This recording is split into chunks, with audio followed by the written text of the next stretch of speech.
시청자 여러분 안녕하십니까. 파워토크 민경욱입니다. 대북 특사단이 오늘 오후 특별기 편으로 북한을 방문합니다. 남북대화 분위기에 마치 훈풍이 부는 듯 하지만 그 결과에 따라서 한반도는 중대 분수령을 맞게 됩니다. 비핵화 없는 남북대화는 자칫 훈풍이 아닌 핵폭풍이 되어 돌아올 수 있기 때문이죠. 오늘 안보 현안을 주제로 얘기 나눌 파워토크의 주인공은 국회 국방위원회 위원장을 지내셨고 또 우리 당의 국가안보특위위원장을 지내고 계시는 김영우 의원이십니다. 엄중한 한반도 상황과 주요 안보 현안들 그리고 중대 분기점 맡고 있는 한반도 정세에 관해서 함께 이야기 나눠보겠습니다. 김영우 의원과 함께하는 민경욱의 파워토크 오늘 순서 출발합니다. 어서 오십시오, 위원장님. 예, 김영우 의원님은 뭐 소장파 젊은 정치인이라는 수식어가 익숙하지만은 벌써 3선 의원이시죠.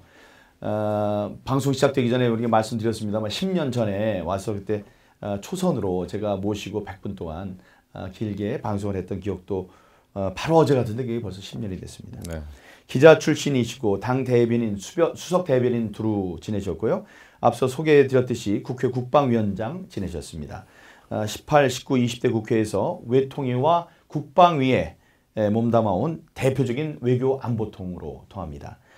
자, 오늘 오후 대북 특사단이 특별기로 방북을 합니다. 그야말로 기대와 우려가 교차되는데 외교 안보 전문가이신 김 의원님은 이 사태를 어떻게 보시는지요? 저는 기대하기가 좀 어렵다. 이게 이제 오늘 이제 대북 특사단이 뭐 대거 이제 북한을 방문합니다만은 지금 문재인 정권이 여태까지 어떤 그 외교 행태를 보였냐 이것으로 봐서 저는 이렇게 기대할 게 있을까 이런 우려가 됩니다. 예를 들면은 지난 그 평창 동계올림픽 때 말이죠. 김여정이 왔었고 김영철도 왔었고 그런 상황에서 문재인 정부는 뭐 똑바라지게 북한의 비핵화에 대해서 강력한 메시지를 전한 적이 없는 것 같아요. 예, 그래서 그렇다고 봤을 때 과연 김여정 김영철 앞에서도 확실한 메시지를 전할 수 없는 문재인 정부의 그 특사들이 과연 김정은 앞에서 북한의 비핵화에 대해서 강력하게 이야기를 할 수 있을까? 저는 굉장히 회의적이에요. 그런데 이 방북, 이제 특사를 보내는 일이 그야말로 전광석화처럼 이루어졌습니다. 왜 이렇게 서둘렀는지가 궁금해요. 또 이렇게 서두르는 게 바람직한 일일까요? 저는 일단은 북한의 움직임을 예의주시해야 되는데요. 북한이 김여정을 보내고 김영철을 보내고 했을 때는 저는 두 가지 이유가 있지 않겠나 판단을 해봐요. 하나는 대한민국 흔들기입니다. 지금 북한이 사실 국제사회의 대북 압박, 규제 때문에 좀 이렇게 목이 조여 왔거든요. 그래서 북한의 기름값 이런 게 지금 2배, 3배로 막 지금 뛰고 있습니다. 예. 이런 상황에서 남북 교류를 시작을 함으로 해서 대북 규제에 이제 구멍을 내는 거죠. 1차적으로는 우리 대한민국의 대북 규제, 뭐 오이사 조치를 포함해서 금강산 관광 재개라든지 개성공단 또 재개라든지 이런 거를 한번 시도하는 것이죠. 북한의 그 시도는. 근데 여기에 우리가 좀 말려들고 있다 이렇게 생각합니다. 그런 북한의 테스트에 말려들고 있고 또 하나는 결국 북한은 한미 관계를 균열시키는 게 굉장히 큰 목적입니다. 그런데 그런 그 프로세스에 우리가 오히려 동조해 주는 꼴이 아닌가. 지금 문재인 정부는 진정한 진짜 평화가 아니라 오히려 그 북한이 지금 원하는 그런 가짜 평화에 말려드는 게 아닌가. 지금 북한이 지금 시간만 벌어주게 생겼어요. 우리는 북한의 말을 보고 판단하면 안 되고 북한이 여태까지 어떤 외교 대남 행태를 보여왔는가를 보고 판단해야 되거든요. 근데 문재인 정부는 너무 좀 조급증에 걸려 있다. 대화를 하면 마치 남북 관계 또 북미 관계가 평화를 가져올 수 있을 것처럼 생각하는데 저는 굉장히 그건 큰 오류라고 생각합니다. 아까 그 에너지 부족 사태 말씀하셨는데 북한이 그 관영 매체인 노동신문의 부수를 확 줄였다고 그러더라고요. 그걸 보면 정말 심각한 모양입니다. 우리가 그런 상태를 좀 잘 활용해야 되겠다는 생각도 듭니다만. 지금 북한에서는 목탄차가 지금 다시 등장을 했습니다. 또 소 달구지 같은 거. 다시 또 많이 등장을 했어요. 그 기름이 귀하다 보니까. 목탄차가 뭡니까? 목탄차는 이제 목탄을 연료로 하는 거죠. 예. 아이고 석유 대신에요. 휘발유 대신에. 예, 굉장히 지금 심각한 상황이다 이렇게 볼 수 있죠. 예. 사실 지난 그 긴급 현안에서도 국회의원들이 긴급 현안 질문을 통해서 요구를 했는데 지금 대북 특사보다는 대미 특사를 먼저 보내는 것이 좋다 이렇게 얘기를 했고 일부 또 공무원들 뭐 답변 나온 정부 측 인사들이 거기 그런 필요성에 대해서 공감하는 느낌이었거든요. 그런데 이제 대북 특사를 이렇게 빨리 이제 보냈습니다. 대미 특사 문제는 어떻게 보시는지? 그 특사라고 하는 것은 이제 그 어떤 상호 간에 서로 긴밀한 대화를 위해서 또 사전 접촉하는 거 아니겠습니까? 근데 지금 염려되는 거는 한미 간의 그 동맹, 이것이 이제 물론 외교관들은 또 각 정부는 한미 간에는 긴밀히 공조하고 있다라는 얘기를 양쪽에서 하고 있습니다. 그거는 뭐 외교적인 그 레토릭이에요. 수사할 수 있죠. 예, 실질적으로 제가 이제 미국 정부에 있는 미국도 이제 군에 있는 분들하고 이 사적인 대화를 하다 보면 상당히 염려를 좀 해요. 그게 진실입니다. 그러니까 우리는 그 진실을 봐야죠. 이 한미 간에 그런 균열이 생기는 가운데 우리가 북미 간에 대화 중재만 하겠다?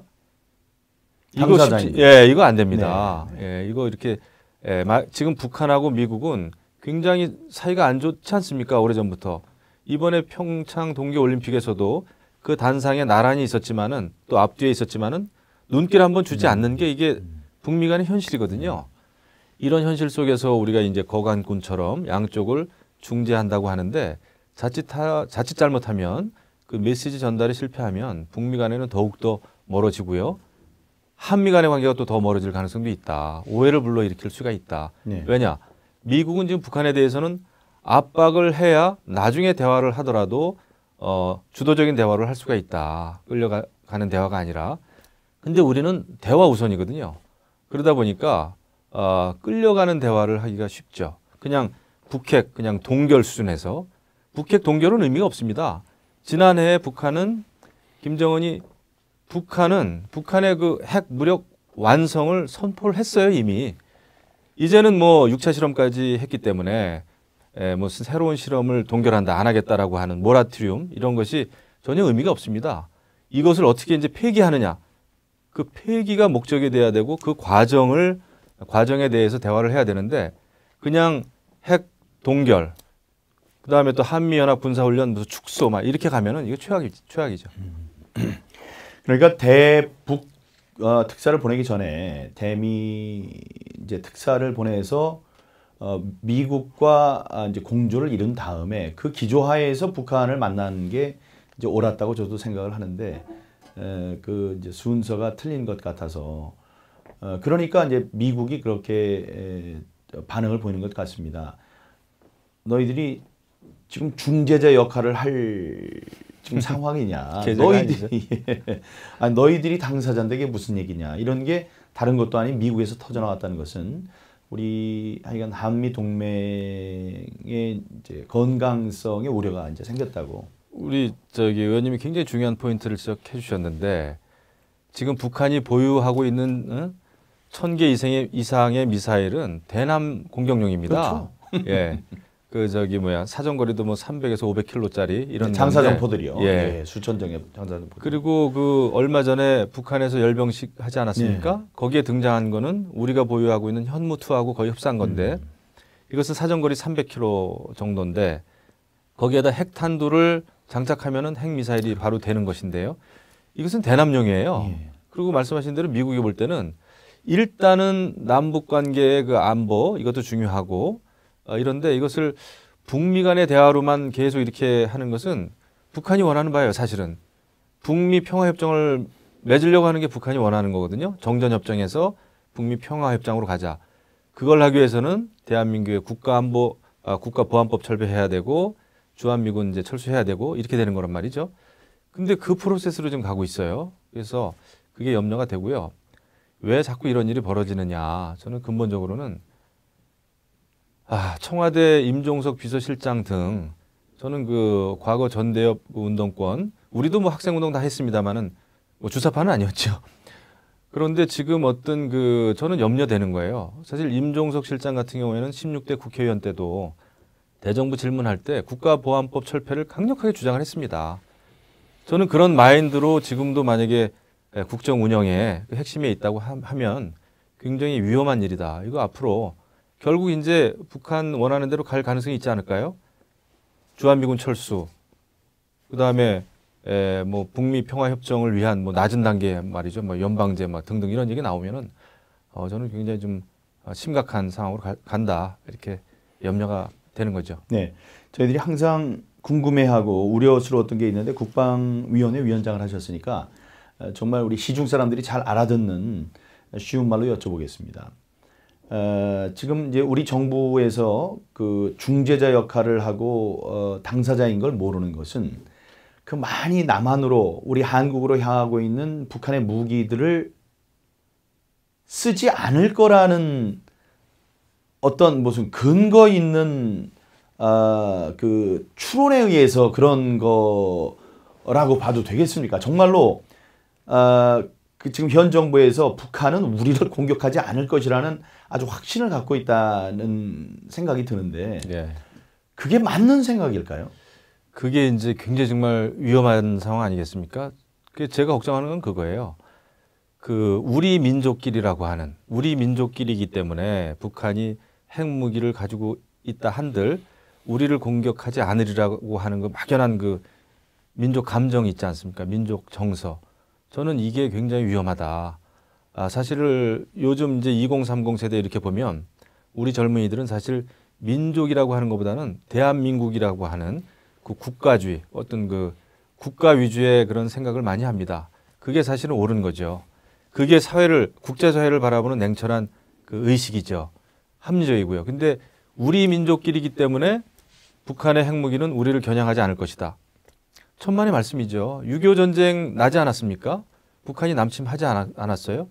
그리고 아직까지도 북한의 그 대남 정책은 적화 통일입니다. 그렇죠. 네, 적화 통일에 그거를 포기해 본 적이 없어요. 적화 통일 포기해 본 적 없고 또 하나는 북한이 핵 국가가 되겠다고 하는 그 목적을 한 번도 포기해 본 적이 없죠. 이게 현실인데 마치 우리 문재인 정권은 북한은 우리를 겨냥하지 않은 그래서 단순히 미국과 북한 간의 문제로 그런 프레임으로 지금 몰아가는 거는 현실을 몰라도 너무 모른다. 현실 분석에 실패하는데 어떻게 현실 문제를 해결할 대책이 나오겠어요. 그러니까 근본적인 원인은 거기에 있다고 봅니다. 네. 당초 대북특사 여러 사람 이름이 물망에 오르다가 정의용 안보실장과 서훈 국정원장을 비롯한 5분이 이제 가고 또 5명의 실무자들이 가게 됐습니다. 장관급 인사 2명이 공동 특사로 가는 것은 좀 이례적인데 일단 적합한 인물이라고 보시는지요? 저는 이번에 뭐 거의 사절단 비슷하게 가는 것 같은데요. 말은 이제 뭐 정의원 실장은 뭐 대미 라인이고 뭐 서훈 그 국정원장은 이제 정보 라인인데 저는 잘못됐다고 봅니다. 뭐 정의용 실장이 대미 라인이라고 보기에도 조금 부족함이 있고요. 더군다나 대북 문제라든지 여러 가지를 현 상황을 잘 분석해야 되고 대북 정책을 또 짜야 되고 이런 정보 수장 서훈 국정원장이 직접 가가지고 김정은 앞에 앉아서 회동을 한들 저는 그 걱정이라고 봅니다. 이게 자칫 잘못하면은요. 지난번에 김영철 왔을 때도 워커힐에서 2박 3일 있을 때도 뭐 서훈 국정원장 다 만나고 가지 않았습니까? 지금 북한은 아주 짧은 시간에 대한민국이라고 하는 그 대한민국 또 대한민국 사회를 점검을 하기에 너무나 좋은 기회를 우리가 지금 주고 있어요. 모든 정보 또 대한민국의 동향 이런 거를 우리의 이런 그 정보 수장들이 직접 만나가지고 말을 해주고 말이죠. 저는 이거 굉장히 위험한 일이다. 오히려 서훈 국정원장은 북한이 어떻게 나오느냐에 따른 여러 가지 정황과 정보를 가지고 분석을 하고 대책을 세워야 될 사람이에요. 협상이나 회동의 당사자가 되면은 앞으로 그 운신의 폭이 좁아지는 겁니다. 그래서 저는 굉장히 이거 라인업이 잘못됐다 생각합니다. 저 워싱턴 특파원 가 있을 때 이제 거기 이 정무 이제 공사들 이제 얘기를 들어봤을 때 북한이 이 대미 협상을 벌일 때의 상황을 얘기해 준 게 있습니다. 그러니까 어떻게 하냐면은 거기에 나온 사람들은 사실은 실권이 없다는 겁니다. 나와서 이야기하는 걸 듣고 그 뒤에서 그 자신들의 전통문호를 통해서 무슨 이야기가 나왔으니 어떻게 하라 해서 이쪽 반응이 나오면은 북한에 보내고 그럼 밤 새워서 그 사람들이 그렇죠. 전략 회의를 한 다음에 거기에서 지침을 주면 이 사람들은 가서 이야기를 하고 오는 것뿐이다. 그래서 그 벼랑 끝 정술이나 협상을 하다 보면 북한 사람들이 참 무섭다는 걸 느끼게 된다. 네. 논리적인 잘못된 거 이런 거 파고 들어오고 벼랑 끝 전술이 통하게 만들고 이러는 게 다 그런 치열한 협상 전략, 협상 전술에 기인한 거다 그러는데 말씀하셨다시피 너무 순진하게 지금 가서 두 분이 이제 하려고 하는 것이 아닌가 뭐 이런 생각이. 그렇죠. 왜냐하면은 협상을 해도 설사 이것이 약간 나중에 오해의 소지나 혹시 잘못된 점이 있더라도 협상 당사자가 진짜 실권이 있는 사람이 가면은 그게 위험한 거예요. 변명을 할 수가 없지 않습니까? 예, 나중에 그건 사실은 그런 뜻이 아니었다라고 우리가 변명을 할 수도 있고 이래야 되는데 이거는 뭐 정보수장이 직접 가가지고 이야기한 거니까 우리가 어떻게 부인할 길도 없고 말이죠. 이게 협상의 기본이 좀 안 돼 있다 생각합니다. 예. 그 대북 특사를 보내면서 확인을 하면서 문 대통령이 아무 말도 하질 않았습니다. 그게 좀 아쉽습니다. 그래서 우리들 입장에서는 이번 북한에 가서 대화를 하는 것은 한반도 비핵화를 우리가 요구하기 위한 것이다. 뭐 이런 말이라도 좀 발표를 했어야 하는 게 아닐까요? 지금 이제 평창 동계올림픽부터 지금까지 이제 남북 뭐 회동이라고 보기에는 좀 그렇습니다만 접촉이 계속 있어 왔는데 아무런 그 대국민 메시지가 없어요. 그러니까 비핵화를 주장을 했든지 아니면은 그걸 뭐 못했다든지 일단은 남북 접촉 자체가 중요하니까 이것은 앞으로 차차 뭐 하겠다든지 뭐 이런저런 설명이 없습니다. 그래서 시간은 계속 지금 가고 있고요. 그러니까 국민들은 불안한 거죠. 왜냐하면 그렇지 않습니까? 아까 말씀드렸습니다마는 이러다가 이거 그냥 그 사회주의로 가는 거 아니야? 네. 이런 거 국민들의 우려가 지금 있단 말이죠. 네. 그러면 이런 거를 불식시키는 거는 결국 대통령이 나서줘야 됩니다. 네. 지금은 대북 규제의 시기이나 남북 대화가 이러저러해서 최소한의 그것이 좀 필요하다라고 하는 이게 없이 그냥 일사천리로 가니까 남남 갈등만 지금 계속 일어나고 있어요. 네. 그리고 이거 정치권의 이제 화살이 이제 돌아오죠. 우리 뭐 자유한국당 우리 의원님들 뭐 우리 다 그냥 그 통일대회 가서 김영철 그 방남 반대하고 그러지 않았습니까? 이런 일이 이제 계속 앞으로 또 더 있을 가능성이 있는 거죠. 저는 남북 대화나 북미 대화가 일어날 가능성이 크다고 봅니다. 굉장히 조만간. 그럼에도 불구하고 제대로 된 진짜 평화를 위한 남북 대화, 북미 대화가 되려면 국민적인 동의가 굉장히 중요한데 그런 거 국민적인 동의나 합의를 이끌어내는 거는 결국은 대통령의 의무라고 봅니다. 책무라고 봐요. 국민의 동의를 받지 않는 남북 대화 성공하기 힘들죠. 계속 남남 갈등만 생기겠죠. 그런 점에서 봤을 때는 굉장히 좀 아쉽습니다. 그 문재인 대통령의 친서는 있을 텐데 뭐 친서의 내용을 우리들이 뭐 알아볼 수 있는 방법은 없겠죠. 나중이라도 공개가 될까요? 그런 건 공개되질 않죠. 그런 외교 문서는 잘 공개를 안 하죠. 원래 해도 이제 몇십 년 후에 하는 게 그게 이제 저건데 뭐 그 미사 요구가 있겠죠. 한반도 평화를 위해서 남북 대화 필요하고 북미 대화 필요하고 그 정도가 아닐까 싶습니다. 그 안에 북한의 핵 폐기가 한반도 평화의 첫걸음이다 내지 이런 정도가 들어가주면 참 좋은데 그러게 말입니다. 그런 게 뭐 들어갈 수 있을까요? 전 뭐 그렇게 하지 않았다고 봐요. 네. 오늘 내일 이틀은 이제 대북 특사 이제 소식이 큰 뉴스로 계속 이제 회자가 될 텐데 이제 돌아오면은 이제 어떤 보따리를 가져오느냐 이제 그게 중요할 것 같은데. 어떻게 예상을 하십니까? 우리가 귀 기울여 듣고 반가울 소식이 포함될 수 있을 거라고 보십니까? 아마 그 내용보다는 저런 게 좀 들어있지 않을까 싶습니다. 제가 볼 때 이제 조만간 뭐 남북 정상회담 이런 거를 이제 착수하기로 했다. 그 다음에 북미 대화도 여건을 만들어서 실시하기로 했다. 정도가 아닐까 이렇게 생각을 합니다. 그 대화가 어떤 내용을 가지고 어떤 목적을 위해서 하는 대화라는 거는 밝히지 않겠죠. 예.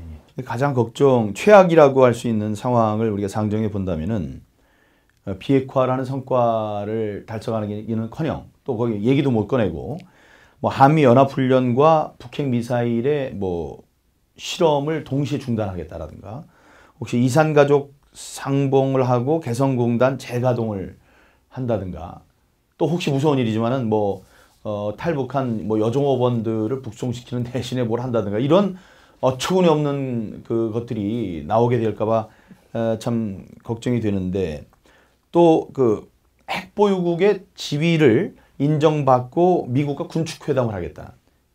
이것도 우리가 생각해 봐야 될 것 같습니다. 그게 아주 지금 당면한 지금 상황입니다. 네. 북한은 그걸 원하는 거고요. 우리가 이제 북미 간의 대화 물꼬만 트면 될 것 같지만 북한이 원하는 대로 그렇게 간다면은 뭐 안 하니만 못한데 지금 또 제가 염려하는 가장 최악의 시나리오는 그겁니다.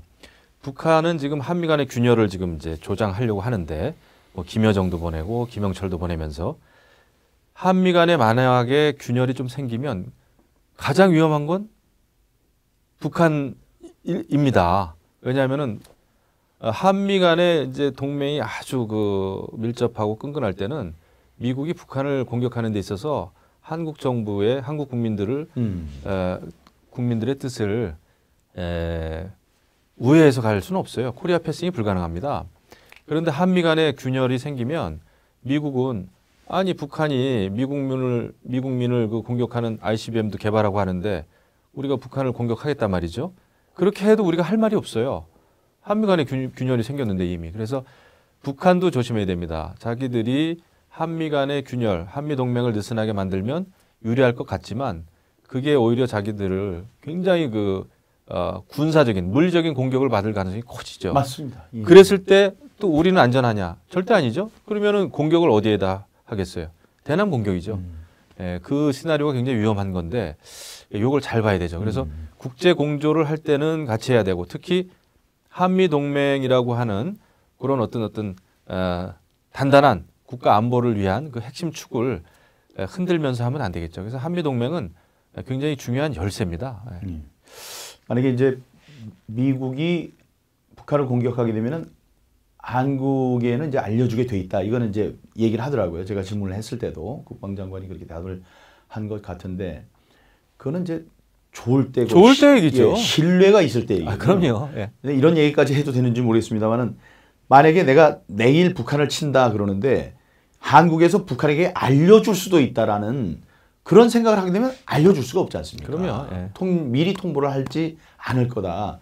그렇게 되면 우리가 최소한의 우리를 보호하고 그럴 수 있는 시간적인 여러 가지 여건을 우리가 갖지 못하는 상황이 올 수 있다. 이게 이제 가장 무서운 것 같습니다. 이제 마칠 시간이 거의 다 됐는데요. 지금 북한에서 핵을 갖고 있는데 이거를 좀 그만해라 라고 우리가 하는 데는 한계가 있습니다.